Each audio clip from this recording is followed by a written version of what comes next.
Onde que tem que você consegue fazer a leitura desses arquétipos? Ou é diferente para cada pessoa que está passando pelo processo de hipnose? Arquétipo, para começo de ideia, quem melhor descreve sobre o assunto é Jung, Carl Gustav Jung. E ele é mal interpretado. Quando você vê por aí as pessoas dizer que onça é um arquétipo, o rei é um arquétipo, isso é uma grande bobagem que não tem fundamento. O que Jung diz, e não é diferente do que dizem os antecessores clássicos da filosofia, é que você tem ideias primordiais que acompanham o sujeito desde que ele surgiu. Né? A ideia do divino, do sagrado, esses arquétipos são as ideias antigas. Arquétipo, em tese, quer dizer isso. Tipos antigos são situações. Eu vou ser mais prático e menos acadêmico nessa resposta. Por favor. Um ser humano, por favor. Você já está deixando bugado já. Já entrou na mente dele. Não sei se tu hipnose, mas já entrou na mente. Transe. Olha só. Se você imaginar o ser humano no primórdio da civilização, ele não conhecia a linguagem verbal.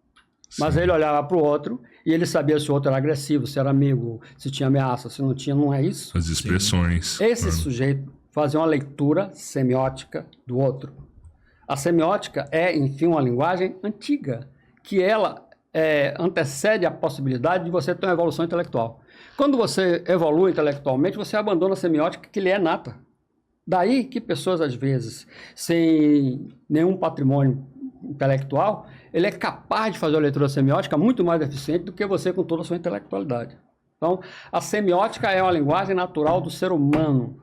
Quanto menos ele pensa, portanto, menos ele está racional, menos ele está consciente, mais a semiótica está presente. Daí que você vê pessoas absolutamente sem conhecimento, uma pessoa rural, de vida simples, ele consegue olhar para você e dizer qual é a sua, né? E se defender de você, inclusive. Este sujeito faz leitura semiótica. Por quê? Porque não sendo tão intelectualizado, ele está no instinto, ele está na ideia primária. No primitivo dele ali. Então, a ideia... Agora, essa semiótica não ficou só nesse universo antigo. Você tem autores clássicos, inicia pela França e hoje no mundo inteiro, alguns americanos, que eles vão dissecar o que seria essa linguagem semiótica, como que ela se processa. E para que você possa ter um razoável entendimento disso, é preciso que você entenda todo o universo simbólico, o que significa, ou como que as cores, os sons, os odores, os cheiros lhe tocam. Por que ele toca? Porque esses símbolos vai despertar os seus arquétipos que lhe são primários e herdados desde a terna existência. Quando eu mexo com seus arquétipos, eu faço você me entender. Isso é o que eu mais tenho medo hoje. Eu morro de medo disso aí. De quê? De chegar num lugar e alguém tá tentando me colocar em transe sem eu saber e ele conseguir fazer alguma coisa no meu inconsciente sem eu saber. Eu morro de medo de passar por isso. Não há necessidade de você ter medo. Acho que você deveria, enfim, saber que esse processo é um processo natural. Você não entra em transe porque alguém se propôs a lhe induzir a isso.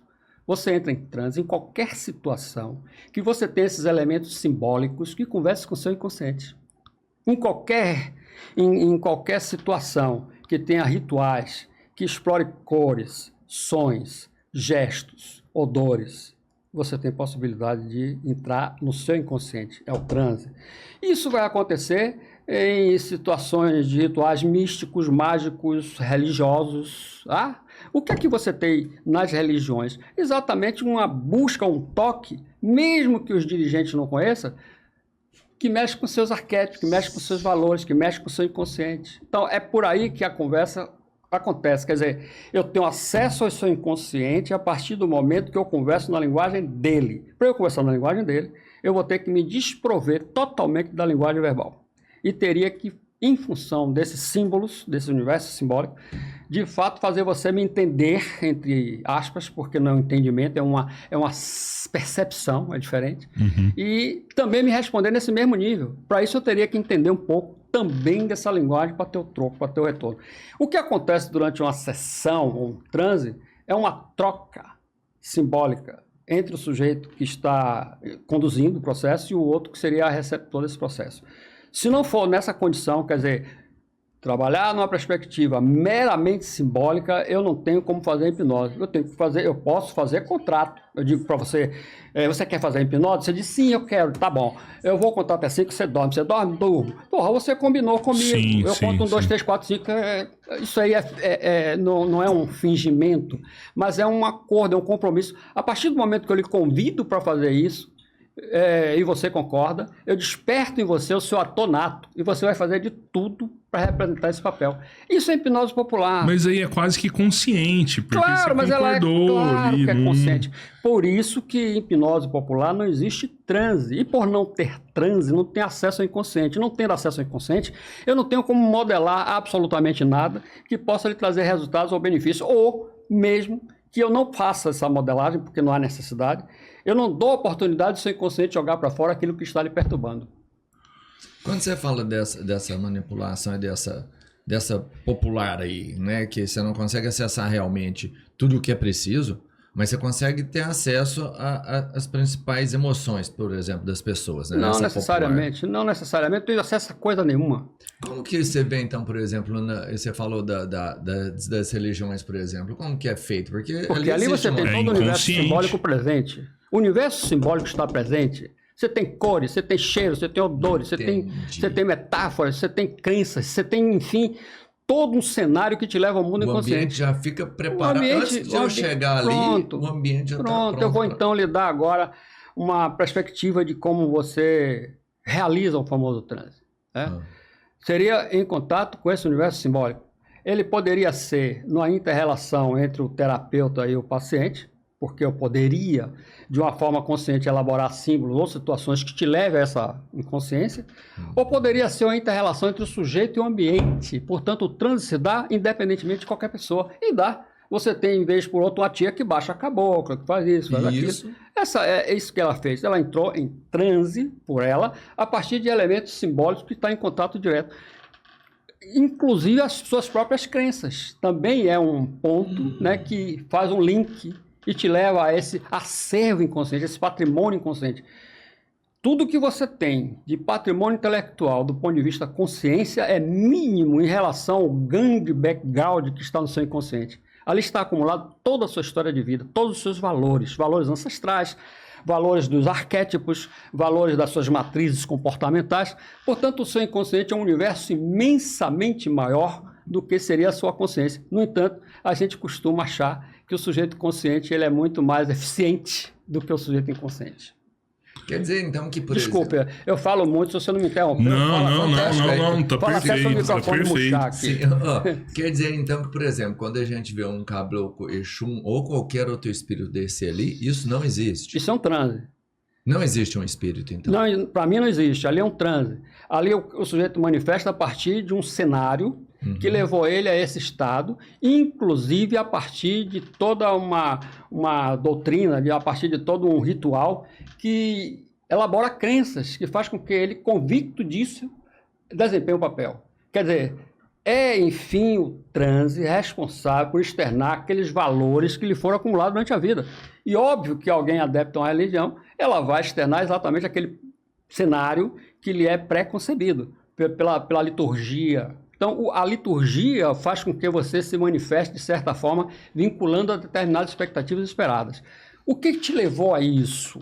Te levou a isso som, te levou a isso cores, são muitas cores, cada cor tem sua importância, cheiros, o incenso, por exemplo. Tá? Então, você tem todo um arsenal simbólico que mexe com seus arquétipos, que mexe com seus valores, que mexe, inclusive, com seus traumas reprimidos e faz com que eles aflorem nesse momento. Aflorem também de forma simbólica. Tá? O sujeito, quando entra em transe, uma das coisas que é bastante recorrente é o afloramento das matrizes. Vocês têm ideia das matrizes, né? O que são as matrizes? A psicologia estuda bastante isso. Você tem as chamadas matrizes comportamentais, Sim. que lhe foram incutidas durante sua história de vida por repetição. Né? São crenças, por exemplo, crenças religiosas, ideia de santo, demônio, pecado, virtude, céu, inferno. Esse troço é um arcabouço que lhe é construído durante sua vida, está lá no seu inconsciente. Você tem uma outra matriz que é a matriz econômica. Você desde criança soube que quem tem dinheiro é importante, quem não tem, meu primo pobre só vem para me esculhambar, meu primo rico não quer nem me ver. Esses valores econômicos formam uma matriz. E aí justifica, por exemplo, um cara já de boa idade, sendo educado, honesto, digno, cheio de grandes valores, na hora de fazer negócio ele vende a mãe que é o troco, porque a matriz econômica fala mais alto. A matriz religiosa também fala mais alto. A matriz da sexualidade, a sexualidade ela é construída exatamente no mesmo processo. Você vai acumulando percepções, valores, sensações, prazeres, repressões, proibições, moral. Tudo isso vai fazendo uma estrutura no seu inconsciente com referência à sexualidade. Pronto, essa matriz está lá. E isso vai fazer com que o sujeito, de uma hora para outra, ele possa, de uma hora para outra, sendo ele totalmente moralista, homossexual, heterossexual, mas de uma hora para outra, ele é amarrador, é Maria Chiquinha no cabelo e sai aviadando para tudo quanto é lado, porque a matriz fez ele agir assim. As matrizes comportamentais é quem constrói os nossos lapsos do dia a dia, no que se refere à economia, à religião, à sexualidade, enfim, você tem uma série de matrizes. Você tem uma matriz que é conhecida como psicológica. Desde pequeno, você ouve as pessoas dizerem coisas com referência a crenças que não se sustentam. Pé de coelho dá sorte, gato preto dá azar, né? Sim. O pé de coelho não dá sorte nem pro coelho que já perdeu o pé. Mas você acredita, você vai ouvindo esse troço, vai ouvindo, né? Passar debaixo de escada dá azar, né? Você não acredita mais nada disso hoje. Mas se eu botar uma escada ali fora, você não vai passar por baixo. Instintivamente você dá um bypass. Por que que você faz isso? Porque a sua matriz faz você agir compulsivamente. Nós somos movidos pelas nossas matrizes, pelos nossos arquétipos, pelos nossos valores ancestrais. É exatamente essa conversa que justifica o que seria o famoso inconsciente. Ou você percebe o inconsciente dentro desse universo simbólico, ou tudo que você possa falar não tem sustentação. E tudo que se fala com referência a essas coisas é altamente bem sustentado por vários grandes autores. Inclusive os grandes autores freudianos e pós-freudianos, Jung, Lacan, Milene Klein, esse povo todo aí vive dessa conversa, da linguagem do inconsciente. Só que não percebendo esse cenário da psicanálise, você não teria como interpretar essas situações. E equivocadamente vai atribuir valores e crenças que não se sustentam.